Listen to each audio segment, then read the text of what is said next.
सुनसरी क्षेत्र नम्बर 3 का जनप्रतिनिधि मात्र होइनन्, वास्तवमै सेवामा समर्पित नेतृत्वको रूपमा हामीले पाएका छौं भगवती चौधरीज्यूलाई।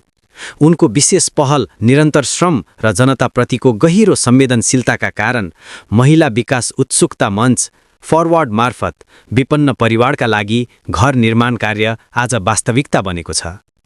आज गढी गाउँपालिकामा निर्माण हुँदै गरेका 40 घरहरू केवल इँटा, ढुङ्गा र सिमेन्टको संरचना मात्र होइनन्। यी घरहरू विपन्न परिवारको सपना, सुरक्षाको अनुभूति र सम्मानको पुनर्स्थापना हुन्।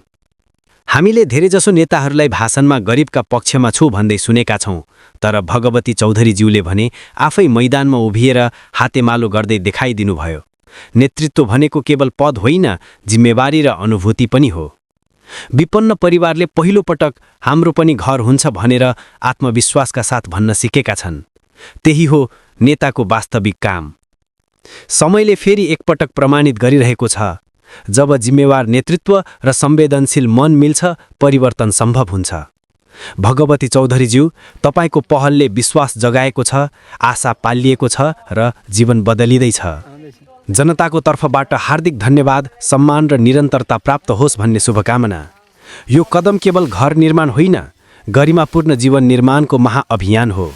जय सेवा, जय समर्पण, जय जनप्रतिनिधित्व।